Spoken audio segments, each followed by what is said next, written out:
Hi, I'm Tim. Welcome to Watchbox, and thanks for logging on. We're waking up with watches, and everything is for sale. Reach out to me at tmosso at thewatchbox.com for details of condition, accessory sets, documentation, and of course pricing. Not all the watches on this show will have prices listed below in the description. Many do, but if you have any questions including pricing, we have tmosso at thewatchbox.com. The same address applies. If you want to sell a watch or trade, we buy, trade, and sell. We will buy your entire collection. No upper limit on value paid. We pay cash. We pay fast. If you wish to buy, trade, or sell a watch, reach out to tmosso at thewatchbox.com. Instant gratification. I promised you a Royal Oak, and here it is. This is the Royal Oak Jumbo, the 15202 ST. This is actually a J model watch, and I'll show you why that matters in just a second. Of course, Audemars Piguet serial numbers up to a point, alphanumeric and sequential, so you get a sense of their era by looking at the alphanumeric. Now, this is a J series watch with the monoblock case. I'll show you that in a moment. 39 millimeters in diameter. It's 8.3 millimeters thick, nice and flat. It is a direct living descendant of the original 5402 launched in 1972, designed by Gerald Genta and audaciously marketed by Audemars Piguet. It was a breakthrough at the time as a steel watch, finished, built, and priced like gold. Now today you can see where that price comes from. This is the blue dial model, generally reserved for premier retailers and AP factory stores. The time invested in finishing the bracelet in the case is exceptional. You can see that there is a bevel that swells at the end of the lugs and then continues perfectly aligned down the flanks of the individual links. You can also see that the edges of the intermediate plots, the intermediate links, they're polished, and you only really see that when you roll through the light. So there's finishing where you're unlikely to even see it, a sign of outstanding attention to detail. The rounded octagon of the bezel inspired by a vintage diving helmet, white gold AP logo hands, and baton-style hour indices. Post-2012, these dials changed a little bit, so we got the date disc matching the color of the dial. We gained the AP logo down at 6 o'clock, and we did away with the Arabic numerals outboard of the hour indices. That was the big aesthetic change, or the suite of changes for 2012. Now you can see, as it's ever been, beautifully distinguished by a combination of satination and polished, but these hexagonal bolts in the bezel, they're actually made of white gold, so you can see they're a little bit warmer than the silver tones of the stainless steel. We have a hexagonal crown to match the bolts, and then the movement.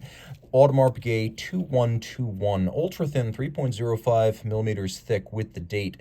It's based on a Jlc Bausch called the 920 that came out in 1967, and it's a very thin base movement with a ring that goes all the way around. So the rotor mass is on one side, but the ring for the rotor is actually circumferential. A beryllium ring on 4 ruby rollers, and so you can make a very thin watch here without any danger of the ring or the mass crashing into the bridges or the plates. It beats away to vintagey 19,800 vibrations per hour, and it features beautiful mirrored beveling on the edges of the bridges, which is to a higher standard than you'll find in a conventional Audemars Piguet watch. This watch has always been more handmade, more extensively hand-finished, and scarcer for it, and the blue dial is the best of the lot. Okay, dress watches, proper dress watches, not the kind that operate under the guise of a luxe sports watch. This is the IWC Portuguese regulator, reference 5444. This one in white gold is the -04. You can see it's a beautiful thing with a matching white gold buckle, a handsome integrated lug style, although the Portugueser and the Patek reference 96 are remarkably disparate in size. They are very similar in style because they were born out of the same era, the 1930s. As a result, both of them feature use of leaf hands, Arabic numerals, blended lug case profiles, and this model, which came out in late 2006, is 43.1 millimeters in diameter in white gold with a lovely ardoise metallic sunburst grained dial. It is a regulator, which means you have separate dials for the hours, minutes, and seconds, and you can see that the sub-registers feature a concentric pattern as well as a little bit of countersink to add another focal plane. Turn it all over, you have pocket watch caliber 98245, which is an IWC pocket watch movement, as you would have found on the original Portugueser. It is properly sized at about 37 millimeters, and then you can see the balance is enormous and beats slowly at 18,000 vibrations per hour. It's adjusted in 5 positions like a chronometer. It has an overcoil hairspring. It has an enormous hacking lever. You can actually see it right under my thumb. So it has a stop seconds function with an enormous hacking lever, an enormous balance, and an enormous Jones Arrow index, named after the American founder of IWC, who was a watchmaker from Boston, and he brought this extravagantly extended micrometric fine adjustment mechanism because it's easier to adjust minutely with a large radius, and that's the idea here, an enormous lever arm for fine adjustments. You also have a level of finish that frankly you don't see on conventional IWC watches, from the mirrored bevel to the quality of the engine turning to the lovely gradiated Côte de Genève, and the jewels fit in golden chaton. You also have 3/4 style bridge. This is a very traditional center wheel architecture pocket watch layout, and of course this is anything but your average Portugueser. It is a luxurious model. It is a manual wind model. It is a rare variant, even among Portuguesers, and has a lovely grayscale aesthetic with the white gold and the ardoise dial. Okay, a little bit dressier here.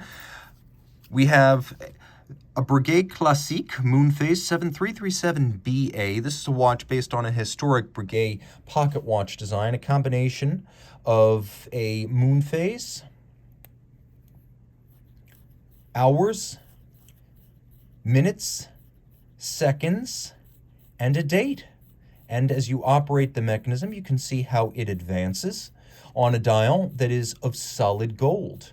This is a spectacular timepiece, and I have to say, all things considered, this is why Brigade is probably the best buy in dress watches. You get a handmade case with welded lugs. You get a rose lathe guilloche dial. It includes both rose lathe and straight line machine work. The dial is made of solid gold. The movement is immaculately finished. So we wind up with a movement, a case, and a dial, all handcrafted, along with fired steel Brigade style hands. Take a look at how many different guilloche patterns there are on this dial. The guillocheur operating the lathe would have spent hours planning and executing this dial. So you have outboard a sort of ricochet pattern. Then inboard, you can see there is a dental sort of profile that rings the hour track as well as the inner hour track. You can see there are hour indices outboard in applique gold, and then there are printed Roman numerals inboard radially arrayed, and there is a dental molding actually with 3 different spacings, 1, 2, 3, placed concentrically. The center is very distinctively a basket weave pattern. This is done with a straight line machine. Anything that's curved is done with a rose lathe. And then we have this lovely sunburst or soleil exploding out from underneath the seconds hand. So how is it that a gold dial is silver? Simple. It is galvanized after it's cut. Turn it all over. We have a movement. Brigade caliber based on a modified Piguet P71. The P71 is an ultra-thin automatic that features a 3/4 style rotor, and you can see guilloche has been wrought on the rotor as well. We have a number of traditional finishing elements, from satination on the wheels to black polishing on the screw heads. We do have a mirrored bevel, which you can see quite well. There is a sticker on this case back, which is why some of the features don't appear quite as bright and sharply defined as they would in direct light without the sticker. And then you can see that the movement has been engraved with individual numbering. I talked about a handcrafted case. Well, these are cold rolled to create the coining, and then hand finished to remove any sloppiness that might be left over from the rolling. And then the lugs are welded on by hand with evidence of the welded joint removed manually. Although the watch looks large on the screen, it's actually a 39mm and incredibly thin. So you can see, though larger than previous variants of this dial on previous Brigade watches, the timepiece does fit well on my 16cm circumference wrist, and it is very flat. Here's an unconventional watch, in fact 2 that you can obtain at reasonable prices. We're going to start with the Zinn Pilot's Chronograph Model 103, 41mm in stainless steel. Unconventionally for a pilot's watch, it is 200 meters water resistant with a screw-down crown, so it's a very versatile piece. You can also see that the watch has plenty of luminescence by night, including a luminescent index inside the bezel. The timepiece features a dramatically bubble-profiled, cambered box section sapphire designed to evoke a vintage plexiglass. You can see the case lines are inspired by the famed EZM1, and I've got my own EZM 1.1 right here just to confirm that. That case design is as distinctive of Zinn as something like the 44 GS is of Grand Seiko. So this is a heritage design, very popular, handsome, double quick set. We have a day and a date. The dial is matte black to minimize glare, and we have lovely white varnished syringe style hands. Altogether a spectacular watch, and perhaps more wearable than its proportions would suggest. Once again, this is a 41mm watch, and you can see on my wrist it wears quite well. Suitable for a wrist smaller than mine. You could probably wear this on a wrist down to as small as 15 centimeters circumference. Okay, now let's do another Loom shot. You probably already know who makes this, but you know which model? Get a little bit closer. It's Ming. It's the 1706 Monolith. Two different versions available back in 2019. There was the copper model and there was the Monolith, 38mm, and you can see it's blackened stainless steel. The timepiece features an ETA 28242 movement adjusted in 5 positions. It's the top grade. We have a floating set of indices and numerals, as well as a chapter ring hour track. Of course, the timepiece features 100-meter water resistance. Unconventional, I have to say, for a dress-style watch, but it makes this watch considerably more versatile.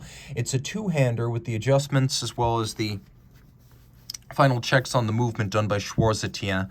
The timepiece wears well on my wrist, and again, at 38mm, this is a great unisex option. It's stark in all black, but if you look at the details, it has beautiful nuance, and it's not too big. An all gold or an all black watch that's too big can be controversial, whereas powerful colors and shades in discrete sizing and packages almost always speak to the good taste of the owner and frankly of the designer. As a lot of thought went into these lugs in particular, you can see that the case is media blasted, so there is no directional grain, nor is there any polish. We have a Ming branded crown. We have this lovely deflection and concave profile that's reminiscent of nothing so much as Grubel Forsey. Of course, the price is quite disparate as well as the complication.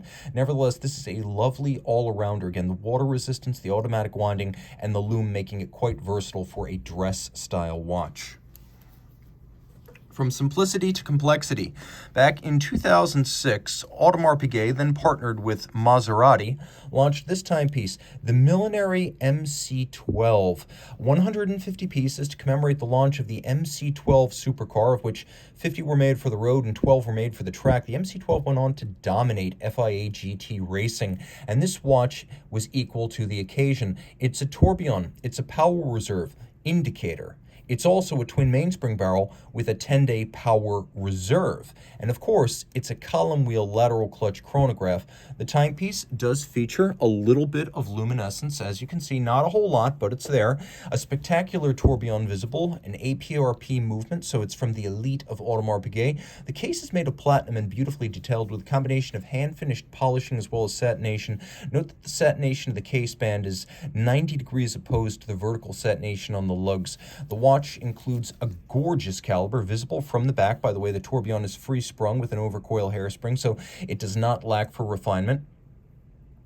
Taking a quick look, you can see the column wheel as well as the levers and horns of the chronograph mechanism. The case back has been blacked out, as you can see, and it is visually spectacular with a dial that's open but not too open. It doesn't look like a skeleton watch. That's not the idea, and that was never the idea. The idea was to capture the dynamism of Maserati automobiles, and to that end we have some of the imagery of dashboard instrumentation as well as the Maserati Trident, Maserati's signature corporate blue color, and then a set of vents or gills over the keyless works at 3 o'clock to emulate the heat exchangers of Maserati vehicles. Now the watch, all in platinum, has a mighty mass to it. A 10-day manual wind power reserve is no joke, but the watch wears relatively easy because though it's a 47mm, it's a millenary case, so it's egg-shaped. It's long down the arm, but not across the arm. So I can still recommend this watch to a wrist as small as 15 centimeters circumference. It is surprisingly agreeable. Okay, we're going to stick with platinum, but a different take on it. This is a watch that was launched in 2006. The model you see here with blue dial was launched in 2010. Patek Philippe 5960P. This model is absolutely spectacular. 40.5mm in platinum. Once again, you got that reassuring heft, and you can see that there's a brilliant cut diamond between the lugs. That is the signature in the 21st century of a platinum Patek Philippe watch. One of the reasons I like this watch is the wearable size at 40.5, but also the sheer amount of complication you get. It's an annual calendar. It is a flyback chronograph. Take a quick look at the dial up at 12 o'clock. It is a power reserve indicator with a 55-hour power reserve. It has automatic winding, and it has a vertical clutch column wheel chronograph caliber, 55 hours of reserve, automatic winding, Gyromax free-sprung balance. And you can see right here, it is visually spectacular on the reverse side, as the finishing is what you'd expect of a Patek Philippe, a modern in-house caliber of their own design. One of the interesting features is that there is no permanently moving part of the dial, so it doesn't have constant seconds, so a lot of folks want to leave the seconds hand running so they have a more animated dial, a more lively dial, and that's fine. Because of the vertical clutch in this watch, you don't have to worry about leaving the chronograph on full time. The vertical clutch ensures there's no additional wear and tear on the watch. The timepiece also includes the column wheel for crisp actuation, annual calendar, all of the adjustments done with these 3 push adjusters. We have an aperture style calendar, recalling the early days of Patek Philippe Perpetual calendar wristwatches. So we have the day, the date, and the month. Note only the date has a white gold frame. We have white gold hands, white gold indices, and there is Loom on this watch, which gives it a little bit of a sporty air. Easy to see in the dark, a sunburst blue dial, and a mono counter. You have an AM/PM indicator that turns from a silver to blue and then blue to silver to denote day and night, so you know when not to use the push adjusters for the calendar. And then you can see this mono counter features superimposed hour and minute counters. So instead of having a multi-register chronograph dial, we have this beautifully bilaterally symmetrical dial with both registers coaxial. Again, the movement nicely executed, handsomely executed, free-sprung Gyromax style, and quite wearable. The case is sinuous and sexy with lovely lines. We'll throw it on my wrist. You can see Terry Stern went with vintage-inspired pump-style pushers, and the watch looks and wears a treat. I can recommend it for a wrist as small as 13.5 centimeters circumference, so this is one that I consider a unisex option. We have 2 complicated chronographs from unexpected quarters, starting with Bremont. This is the 1918. It came out in 2018 as a centenary tribute to the Royal Air Force. There's a lot going on. The timepiece is substantial, as you can see, 43 millimeters in diameter, with the triptych case construction, and you can see how the middle of the case is DLC coated and separated out structurally from the lugs to decouple the size of the case from the ergonomics. As a result, this watch, which is large, nevertheless wears decently on my wrist. I like the shape of it. You can see the timepiece is broad, probably not suitable for a wrist smaller than mine, so you're going to want a wrist of 16 centimeters circumference or larger. But so many features and so many references to the history of the Royal Air Force. Let's get the hands out of the way. By the way, the hands with a lovely baton syringe hybrid.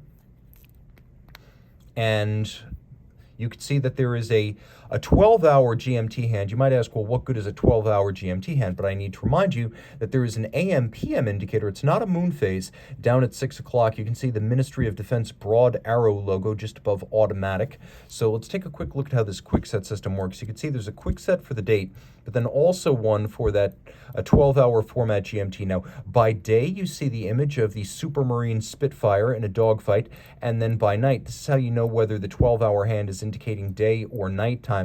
We have the image of a British Avro Lancaster 4-engine Merlin engine bomber, illuminated by searchlights over Europe in World War II. So we've got the chronograph, the date, the AM/PM, the second time zone, a COSC chronometer certification, 100-meter water resistance, and then you'll note, intriguingly, this is a timepiece that includes actual components of historic Royal Air Force aircraft, and they're built into the rotor. It is a variant on the 7750, and this is actually a real ETA 7750 in chronometer spec.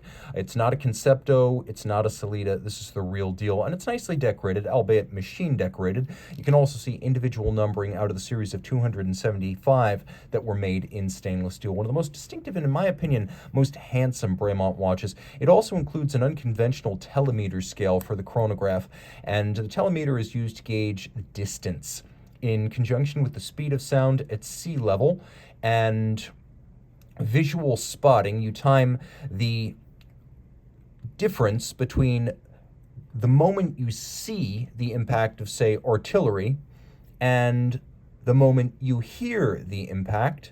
Then you stop, and it gives you the distance, in this case, in miles to the impact. That's how that works. And of course, Bremont is a British watch company. They do all of their final assembly and tuning of watches in the Greater London area. So if you're into British watchmaking, a great way to do it. That said, out of Switzerland, you have options in the world of complicated chronos. This is the Breitling B25 Datura, a 42mm rose gold moon phase triple calendar chronograph that came out in 2020. Now, Breitling also had a salmon dial version of this watch that looks more or less exactly like a Patek 5270. The rose gold model has a little bit more of its own identity, and that's a good thing because the premier B25 Datura has a gorgeous case shape that's quite different from anything Patek offers, with Art Deco inspired strakes on the side and a lovely wraparound bevel at the edge of the lugs.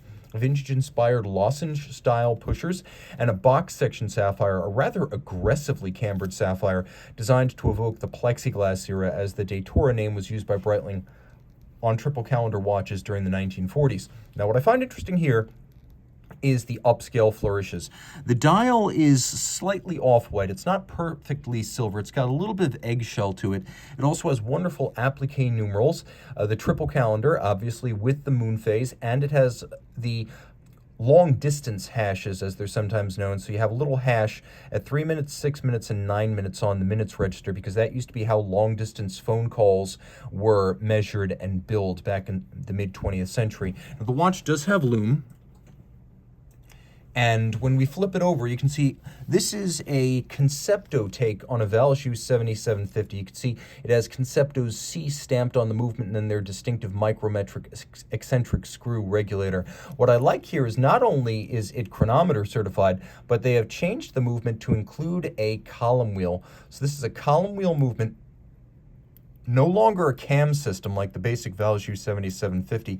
It actually becomes fairly exotic, as the 7750 includes an oscillating pinion, which is often overlooked, but it's one of the more sophisticated and smooth engaging of the lateral clutch systems. You can see as I engage and hold the button, you press and hold with an oscillating pinion, and it works like a vertical clutch. There's no jump because there's so little play in the pinion versus a conventional large-wheeled lateral clutch. So we wind up with an oscillating pinion and a column wheel, like an F. Pigeon chronograph monopoussoir. It's a downright exotic combination, and you get the crispness of the column wheel. It's also a 48-hour power reserve, so 6 more than a standard 7750. Chronometer, column wheel, triple calendar, moon phase, very cool stuff with a full deployant clasp. This is one of the richest Breitling watches you're going to find.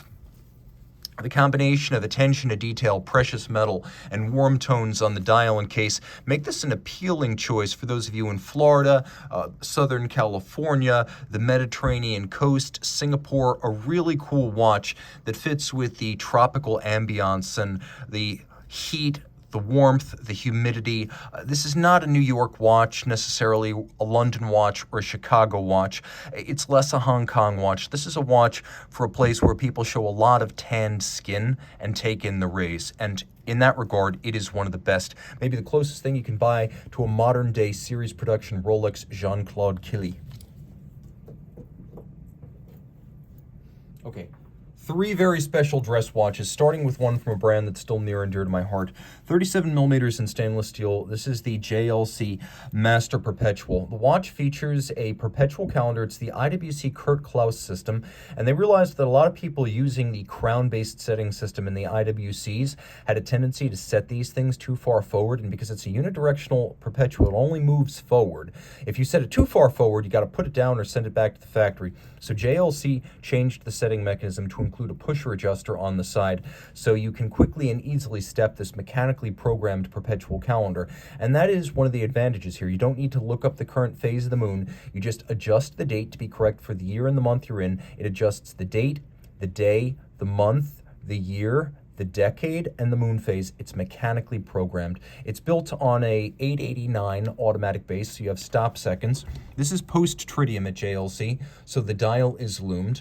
And when you turn it over, you can see that the movement is quite a looker. Handsome, adjusted in 6 positions. That's superlative. Remember, a chronometer only needs to be adjusted in 5 positions because it's only tested in 5. JLC spared no expense back in the day, so they adjusted these movements in 6 positions, and instead of using a 21 karat, 18 karat gold, or even tungsten mass on the rotor, they used 22 karat gold to make it as massive as possible and give you maximum winding efficiency. This was back when JLC movements, even the series production ones, still included quite a bit of manual finishing, and so you could see that to good effect, but you can also see the fired blued screws as JLC basically resumed using blued screws in the late 1980s as they recovered the craft knowledge of how to kiln blue screws.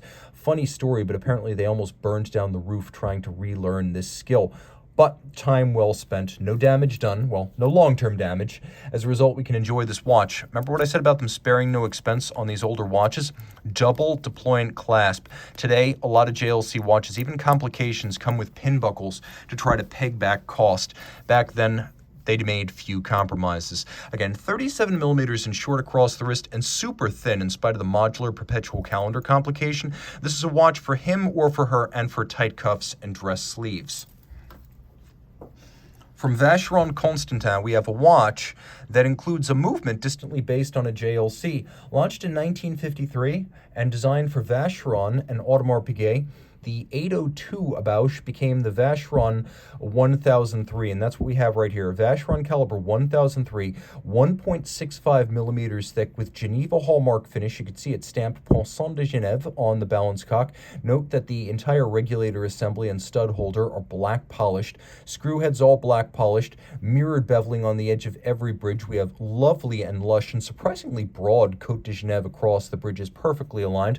Note the inclusion of an interior angle on the cock for the escape wheel. This is one of the most finely finished movements you can buy, and it is simple, proving that high horology and complication aren't necessarily co-joined at the hip. This is a two-hand manual wind watch with the same level of finish you'll find on a Vacheron Grand Complication, and this JLC-based ultra-thin manual is one of the all-time great high horology movements. In Vacheron use, it's the 1003. Audemars Piguet calls it the 2003. Now, taking a quick look, you can see the watch on my wrist is 31.5 millimeters, so a traditional mid-20th century men's dress watch size, but you can absolutely wear this watch. I think on a wrist of my size or smaller, this is gorgeous. The ultimate in grace and discretion and good taste. You can see how easily it fits underneath the cuff. This is a razor-like case with a knife edge, and it's made of white gold, so it's still got a little bit of a satisfying feel and heft to it. Now, moving on to another JLC-based movement, magnificently elaborated by Vacheron Constantin. Here we have the Malt Skeleton Automatic. This is reference 43080, 35.5 millimeters, and you can see once again in white gold. It's part of the Malt collection that was launched back in 2000. Initially, they weren't tonneau-cased watches. That would come later. They featured these extravagant, swelling, welded, fluted-style lugs. And you can see this is a welded lug case made the old-fashioned way. Lugs and case built separately and then welded together and finished by hand. It is also a thin watch, as it uses base caliber 1120. That's Vacheron's term for the JLC 920. So this was based on the JLC 802, and this was based on the JLC 920, which is an elite movement designed for Patek, Vacheron, and Audemars. Back in 1967, those three companies paid for its development. JLC has never used this movement. No non-Holy Trinity company has ever used this movement. Now, Vacheron takes the basic movement, which is 2.4 millimeters thick, automatic winding with a 40-hour power reserve, and it dramatically skeletonizes and engraves this caliber. Take a look at the Maltese cross that's been engraved into the rotor. Turn it all over. Take a look at the cap of the mainspring barrel. It's the Maltese cross again. Everything that hasn't been skeletonized out has been engraved by hand, and every bridge still features mirrored anglage on its edge. You have too many sharp interior angles where bevels meet to count them all. It's dozens. I tried to count, I gave up. The timepiece features lovely broadsword style hands, fire blued in steel, and you can enjoy the escapement and the balance assembly from the dial side, which means you've got 90% of the fascination of a tourbillon. Now turn it back over, you simply lose track not just of the fine flourishes and distinguishing details, but you lose your mind. This thing sucks you in. It takes you away. You lose yourself and become mesmerized by the charisma of this hand-finished movement. This is as good as it gets, folks, and if you look very carefully, you can see the Geneva hallmark is present on the balance cock, so this is also Poinçon de Genève, and you can better see that beryllium rail that I first showed you on the same movement in a different form in the Audemars Piguet. Audemars Piguet calls this the 2120, and that's the 2121 with a date, and Vacheron calls this the 1120, but it's the same basic movement with that beryllium ring all the way around and then a mass on just one side. By the way, guys, you have to buy this watch. If you're going to buy just one watch off today's show, this has got to be the one. This is more impressive than any grand complication because, frankly, this takes more time to create. Okay, here's something that's very different and a watch I adore. Long ago, I had a dream of a watch that was like a dewdrop, a bubble. It had no conventional crown, it had no conventional case. It seemed almost like a lens on the wrist. Well, years later, Resonance made my dream come true, creating a watch that looked almost exactly as I remembered it from the dream. This is the Type 3, and you can see it's the Type 3B in black. There's a lot going on this dial. First thing you should notice is that most of this case is actually sapphire. So we have a sapphire bubble case back, we have a sapphire bubble-like, highly cambered top, and then a razor-thin grade 5 titanium case. 44 millimeters, it doesn't wear that way, as when you throw it on the wrist, it feels almost like a lugless watch. The closest thing I could compare it to would be a wire lug radiomere. Now, the watch includes a wonderful oil-filled dial. There's 37.5 milliliters of oil inside the case, and because the oil and the sapphire have the same index of refraction, from any angle, and I apologize for my fingerprints, but from any angle you can read the watch without distortion. Now if you look around the edge, you can see that there's a radial date and then it's a regulator, as you have your hours, your minutes, and your seconds. But if the seconds seem to be running slowly, that's because it is a 90 seconds dial. They call it a runner, not a seconds dial. Now we also have a day of the week indicator, so this watch is also a day date, as we have 7 circle segments, of which 2 are outlined in orange. And because it moves clockwise, you can tell that is Saturday and Sunday. And because the watch is a little bit unconventional with no crown, you set it using the case back. So let's set it right now to 12 on the nose. You can tell the time, the day, and whether it's afternoon or morning. So you can see right here, it is 12 because the Resonance hand represents 12 on the hour register. The minute hand is up at the index, so that's 60 minutes. We take a quick look and we see that we're in the first arc after the weekend. So the first arc after the weekend is Monday, and because I can see that hand is halfway through the arc, I know I am looking at midday. So I'm looking at 12 noon on this dial. Now, perhaps the most spectacular feature of this dial isn't the fact that it's a regulator or a day date, but the fact that it's beautifully loomed.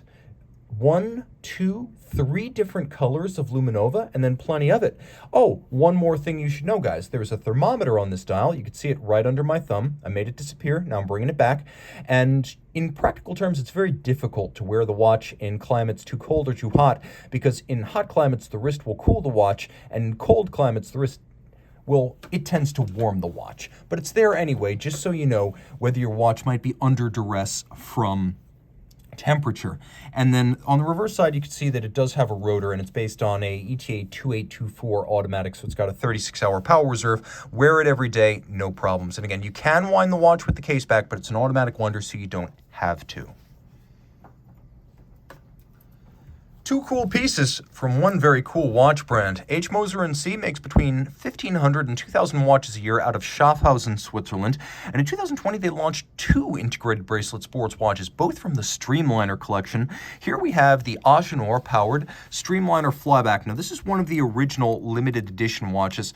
So if you look on the reverse side, you can see it says limited 100 pieces. A blue dial came after. That was an unlimited production watch, but make no mistake, every version of this watch is scarce. Now, it's an integrated bracelet, 120-meter water-resistant sports watch with a flyback chronograph. What's exceptional is that, first of all, they use central registers. As you can see, we have superimposed coaxial 60-minute and 60-second hands for the chronograph. You can also see that it is a flyback chronograph, reset and restart with one push of the trigger, but Moser boasts that you can use these triggers underwater, right down to the rated depth of 120 meters. The dial is a fume, so it's brighter gray at the center, almost black at the edge. It fades. It's got a vertical satin finish, almost like stainless steel, global light ceramic inserts on the hands, which are loomed, and then a racing dial outboard. It has a staggered set of hash marks for reading fractions of a second, much like the racing dials with the staggered hashes that you would find on late 60s, early 70s Omega chronographs. The rotor of this automatic movement is underneath the dial. As a result, you can see the case back, which includes a column wheel and lateral clutch. And the lateral clutch includes elements of a vertical clutch and a lateral clutch. So it has minimal play like a vertical clutch, but it also won't slip like a lateral clutch, even under shock. The movement is gorgeously finished. HMC 902, flyback, central register, automatic winding, 54-hour power reserve, column wheel chronograph.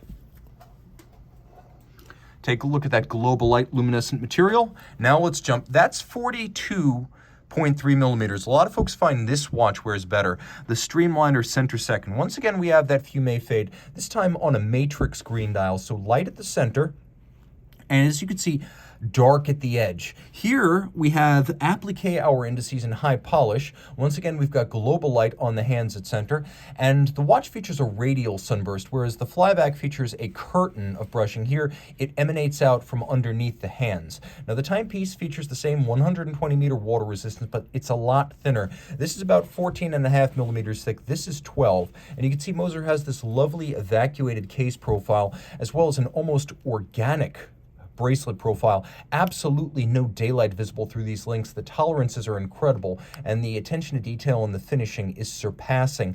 It's almost like the back of some sort of segmented arthropod. It's like the chitinous plating of an ancient sea creature. It's gorgeous, and it truly does seem to have been drawn from nature. Now, taking a quick look at this watch on the wrist, I should mention it has a 3-day power reserve. This movement isn't built by Audemars. This one is. This was a collaboration with Audemars. This movement, the HMC 200, is Moser's own. Hacking seconds, 3-day power reserve, full balance bridge, free-sprung index, very tough. And again, this is the watch that wears well underneath the cuff, that wears well on a smaller wrist. Possibly the best new integrated bracelet steel sports watch announced by any brand in the last half decade. The best thing about this watch is that, aside from the obvious quality, it's not attempting to plagiarize Gerald Genta. It's not trying to be a Nautilus. It's not trying to be a Royal Oak. It's not the Vacheron overseas trying to recall a discontinued model from the 70s. This is forward-looking. It captures the spirit of the 1970s, but it refers to watches as disparate as the Oris Chronoris Star, the Ebel Sport Classic, and the Omega Speedmaster Mark series. These are watches that recall an era without being explicit. Think the Dodge Viper.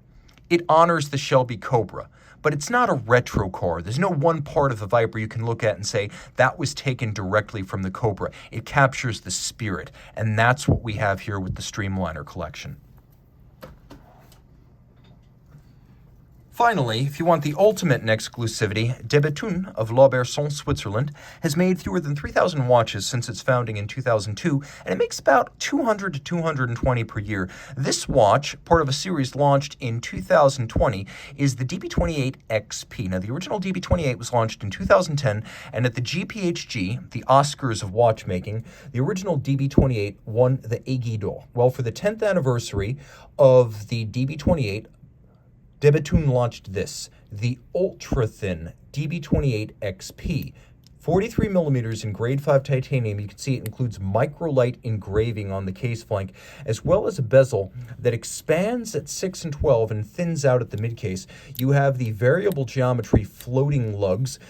You have a 6-day power reserve via twin mainspring barrels. You have a black polished cap atop the barrel bridge, and then microlight engraving with a salmon base underneath the barrel bridge. You can also see that the deltoid style bridge features facets on its side that have been satin finished to contrast with the polished top. You can also see that the balance bridge has 3 different shock protection springs, 1 Inca block for the balance staff, and then 2 flanking hand-finished steel springs. This is impressive stuff.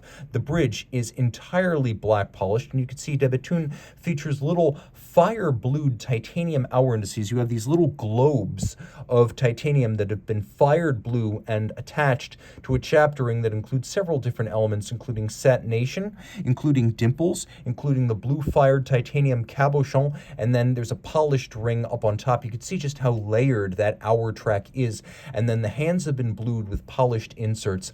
The balance in titanium and white gold is de Bethune's own design, and you can see there's mirror polish underneath it. They also have their own design of 2-element hand-formed flat hairspring that gives you the shock resistance of a flat hairspring and the thinness of a flat hairspring, but with the concentric breathing of an overcoil. And you can see on the reverse side, still more microlight engraving, and this is a very fresh watch with a case back sticker, so if it looks a little bit dull, it's because the metal is covered for protection. This watch fits a dream. On a wrist as small as 13.5 centimeters in circumference, it's a unisex option, the signature watch from one of the great independents of our time, and my personal favorite brand.